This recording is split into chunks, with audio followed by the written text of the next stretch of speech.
একটা কেক তৈরি হয়ে যাওয়ার পর সেটা আবার প্রথম থেকে তৈরি করা কতটা কষ্টের, যারা এই প্রফেশনে আছো তারাই হয়তো জানো, ঠিক আছে। আমি না আগে ভাবতাম বাবা বাড়িতে কেক বানাচ্ছে কী এমন হাতিঘোড়া, ঠিক আছে, কেক বানাতে আবার কতক্ষণ সময় লাগে তাই। কিন্তু সত্যি বলছি, আজকে আমি রিয়েলাইজ করছি যে একটা কেক বানাতে কতটা ধৈর্যের প্রয়োজন আর কতটা কষ্ট হয়। তারপরে যদি কাস্টমারের ডিজাইন পছন্দ না হয়, মানে একটা ডিজাইন বলবে, সেটা পরে যদি বলে না এই ডিজাইনটা না, ডিজাইন চেঞ্জ করো, তখন সেটা আবার নতুন করে তৈরি করা যে কতটা কষ্টের, মানে যারা কেক বানাও তারাই হয়তো জানো। ওই যে ছোটোবেলায় যেমন ড্রয়িং করার পরে একটা রং দেওয়ার পরে যখন সেই রংটা তুলে আবার নতুন করে রং দিতে হতো, ঠিক যেমন কষ্ট হতো সেই ক্ষেত্রেও তাই, জানো তো।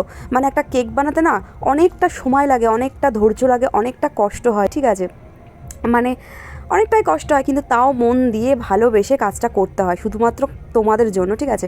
তারপরেও তোমরা যারা এরকম ডিজাইন একটা বলার পরও সেটা আবার নতুন করে চেঞ্জ করতে বলো, কতটা কষ্ট হয় তোমরা বুঝবে না, ঠিক আছে। তাই বলছি যে যখন ফার্স্টে তোমরা একটা ডিজাইনই বলবে সেই ডিজাইনটাই রাখবে, ঠিক আছে, পরে না আর জোর জবস্তি করবে না। কারণ কি বলো তো, তোমরা তো আমাদের কাস্টমার, ঠিক আছে, আর কাস্টমার লোক কী হয়, তো তাদের কথা আমরা ফেলতেও পারবো না, তাই কষ্ট হলেও আমাদেরকে পরে আবার নতুন করে সেটা তৈরিও করতে হয়, ঠিক আছে। তাই আর কি, মানে তোমরা যদি করতে ব্যাপারটা তাহলে বুঝতে। আমি হয়তো এই প্রফেশনে নতুন, ঠিক আছে, মানে একদিনেই আমি বুঝতে পেরেছি যে কতটা কষ্ট হয় মানে একটা কেক বানাতে। তো তারপরেও যখন আবার নতুন করে সেটা তৈরি করতে হয়, সত্যি মানে আমি বলে বোঝাতে পারবো না। মানে এতদিন আমি দেখেছি, বুঝেছি, মানে নিজের মতো করে ভাবতাম যে কত টাইম লাগে, বাট আজকে রিয়েলাইজ করছি যে সত্যিই টাইম লাগে, সত্যিই লাগে, মানে সারাটা দিন না এর পেছনে পড়ে থাকতে হয়। মানে তারপরেও কাজটা তো ভালোবেসেই করতে হয়, তো আর কি।